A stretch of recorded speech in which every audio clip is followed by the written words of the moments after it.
Bonsoir à toutes et à tous, bonsoir à tous les suiveurs et à tous les inconditionnels de Grégoire Omnisport. Doomu Gaynde Njaay warul tiit warul ragal championnat du Sénégal commencé war na on joue à Léopold Sédar Senghor donc tey match Jaraaf Pikine fa lañ ko joué Léopold Sédar Senghor te Léopold Sédar Senghor ñëpp xam nañ ne ce n'est plus un stade apte à recevoir un match officiel normalement Léopold Sédar Senghor dañ ko war a teg defaraat ko Sénégal benn stade rek lañ fi am bu tane mooy stade Lat Dior te stade bi gis nañ ni mu demee c'est pas un stade aux normes de la CAF. CAF dañoo dimbali rek may ñu homologation provisoire pour ñu jouer fa donc Sénégal amul benn stade bu baax bu mën a accueillir un match de standing international même match local amuñu stade bu ko mën a accueillir est-ce que ak loolu Sénégal mën nañu am dara ci football est-ce que Sénégal ñu ngi liggéeyal football c'est la question que je me pose et que je pose à tous les inconditionnels est-ce que Sénégal actuellement war nañoo xaar dara ci gagner ci football est-ce que war nañoo xaar dara ci football est-ce que mën nañoo xalaat gagner Coupe d'Afrique tant que amuñu stade yu baax. amoo stade bu baax na ngay mën a amee football local bu baax soo amul football bu local bu baax na ngay gagner des compétitions en Afrique soo amul football local bu baax na ngay am ay joueurs locaux en équipe nationale du Sénégal boo amul terrain bu baax nan ngay amee fii ay joueurs yi def ay performances bu baax avec l'équipe nationale du Sénégal à domicile parce que amul stade bu baax donc mun ñoo sax invité fii ay France ay Argentine wala ay Maroc ñu ñëw jouer si fii on ne peut pas jouer au Sénégal on est obligé d'aller jouer au Maroc ou bien en France ou bien au Singapour alors qu'on pouvait accueillir ici le Brésil. xam nga faire marcher le Sénégal Sénégalais yi gis Brésiliens yi nii Brésil ñëw découvrir Sénégal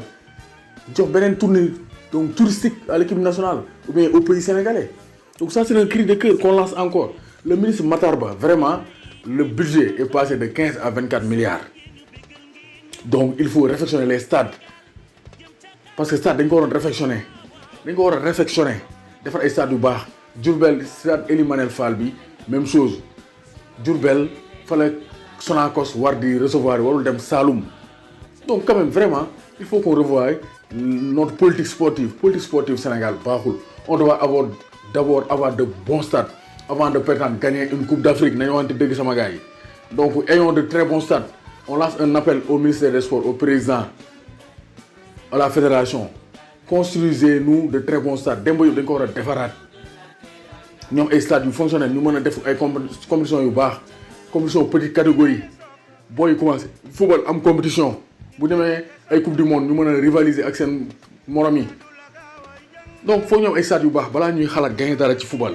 Doomu Gaynde Njaay warul tiit warul ragal la ngeen xalaat ci kaw stade Sénégal yi politique sportive Sénégal la ngeen di xalaat may xaar seen réponse en commentaire Doomu Gaynde Njaay warul tiit warul ragal. Doomu Gaynde Njaay warul tiit warul ragal Jambaar aussi amul lu ñuy tiit lu ñuy ragal ils ont signé un partenariat avec l'Olympique de Marseille donc Saër Seck de Jambaar nee na l'OM sera prioritaire sur 2 jeunes de Jambaar par an chaque année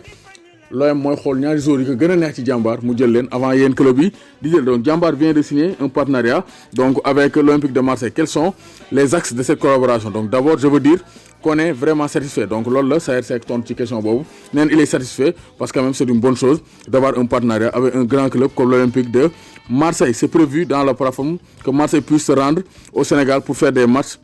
peut-être contre l'équipe nationale donc nee na dans la plateforme Marseille nañ mën a ñëw Sénégal sax pour jouer des matchs amicaux avec les équipes nationales du Sénégal équipe nationale locale équipe nationale U23 ou même l'équipe nationale A mais quand même il faut que ñu wut ay stages yu baax ba pare balaa ñuy woote fii di am gàcce donc comment va se passer la prise en charge des équipements mais concrètement il y a un montant relativement important donc gars yi dañuy joxe 228,9 milliards millions de francs CFA qui vont servir à acquérir un matériel de pointe qui sera installé à Jambar donc Marseille dañuy joxe financement 350 000 euros comme ça Jambar gën a équipé wu pour gën a mën a former ces joueurs qui sont destinés à aller jouer à l'Olympique de Marseille donc c'est clair donc pourquoi seulement 2 joueurs mooy l'OM va bénéficier d'un droit de priorité loolu priorité la donc ñoom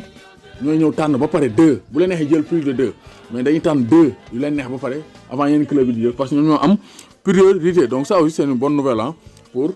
Jambar et pour l'Olympique de Marseille qui pourront dénicher les jeunes talents les talents les plus en vue les plus prometteurs du centre de Jambar loolu aussi rafet na ça c'est une bonne nouvelle pour le football sénégalais ça permettra aux jeunes aussi de réaliser leurs rêves de signer pro pour aider leur famille et de réussir dans leur vie donc ça c'est une bonne nouvelle Jambar et OM donc un partenariat qui est parti pour durer Doomu Gaynde Njaay warul tiit warul ragal sport Doomu Gaynde Njaay warul tiit warul Ragal, titulaire à 2 reprises seulement depuis le début de la saison. Moussa Wagué est l'un des joueurs avec le moins de temps de jeu en Europe et avec le FC Barcelone. Mais Moussa Wagué, Barça beaucoup ko aller. C'est ça le paradoxe. Moussa Wagué ne joue pas, mais le Barça ne veut pas lâcher Moussa Wagué pour avoir des minutes de temps de jeu. Un prêt du Sénégalais a été évoqué parce que pour mon temps de jeu, il faut que nous allions mon temps de jeu. Mais selon la presse catalane, plusieurs clubs se sont montrés intéressés, comme le Bayer Leverkusen en Allemagne, qui est un environnement qui pourra permettre à Moussa Wagué de s'épanouir cette saison et de gagner en temps de jeu. Donc cependant, d'après Mundo Deportivo, l'FC Barcelone a fait son choix. Le latéral sénégalais ne sera pas prêté lors du mercato hivernal qui ouvrira ses portes le 1er janvier prochain. Le club aurait rejeté toutes les offres reçues et voudrait poursuivre la saison avec lui. Donc, par ça, gars yi am na club yu ñëw def ay offres comme Bayer Leverkusen, mais Barça dañ ne alewuma jaayuma Moussa Wagué a yaayata kenn jaayu ko. Donc ça aussi c'est incompréhensible parce que aussi Moussa Wagué faut mu laaj ay garantie. Il faut que Moussa Wagué joue parce que Nelson Semedo est là, Sergio Roberto est là, donc Moussa Wagué pour mu jouer day metti. Donc Valverde mënu koo téye rek yóbbu ko frigo.